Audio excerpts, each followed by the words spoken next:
Today, he issued a presidential decree establishing his negotiating team.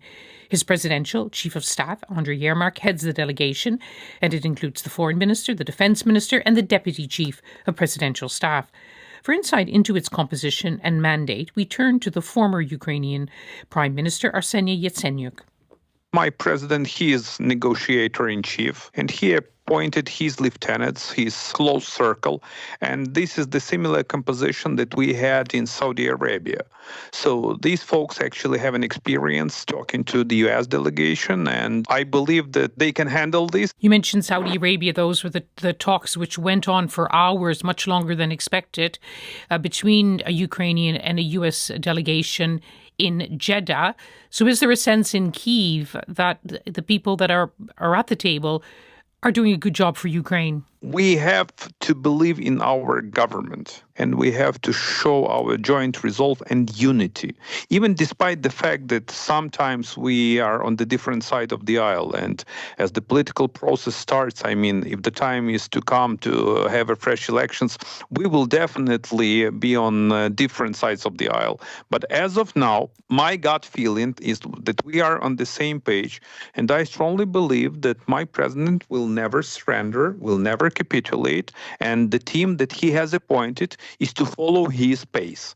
And this is the pace and this is the will of the Ukrainian people. That's most important. We understand from what we've heard about the talks in Jeddah that there was discussion about territory, what possibly Ukraine could keep, what possibly it may have to discuss. I know that Ukrainians believe that they want to hold on all of the land, but negotiations, of course, are about compromises. Do you sense that this is a team going in to try to make those painful compromises? The thing is that this team is to act only within the limits of the Ukrainian constitution. And there is no way that Ukraine is to legalize an illegal annexation and temporary occupation of Ukrainian territory. But the thing is that first we need to talk about the peace talks and whether war criminal Putin is ready for any kind of peace. Because my feeling is that he's trying to drag us into a never-ending talks. And he tries to launch a new large-scale offensive, and he tries to capture as much territory as possible. And my take is that he wants to outplay President Trump. And the good thing is that we actually have the new leader, if not of the entire free world, but we have the new leader of free Europe, which is the United Kingdom, and your Prime Minister Starmer. So you are doing a very important job, a crucial one, how to square the wagon and how to have a seat at the table of future maybe peace talks between the US, Ukraine, Russia, and the European Union and United Kingdom. But I have huge doubts whether war criminal Putin is ready to impose the real ceasefire. Is Ukraine proceeding under huge pressure because it has no choice? It knows it needs to go along with the Americans? We a very limited operational space. That's true. But the good thing is that we mended defenses with Americans. And right now we are on the same page. And an amazing stuff that the UK and France are on board. And Europeans have realized that we have to fight for our joint freedom.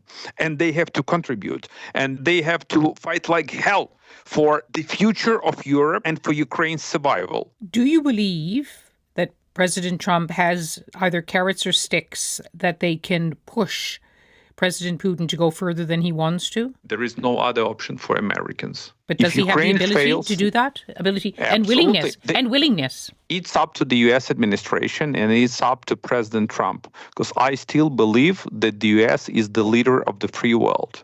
So if the United States wants to lead this crazy world right now, they have to exert the real power in order to defend those who are in the weak position, but who are on the right side of history, which is Ukraine.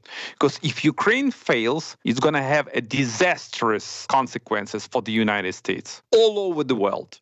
I could even hardly imagine what's going to happen in Taiwan with China. This would trigger a domino effect. It's in the national security interests of the United States to help Ukraine to stop the war, to bring to justice an aggressor, which is Putin and Russia, and to restore the global order, as the global order is the basics for the leadership position of the US as the leader of free world. Strongly worded warning from former Ukrainian Prime Minister Arseniy Yacenyuk. He was in power in 2014 when Russia's troops first went into Ukraine.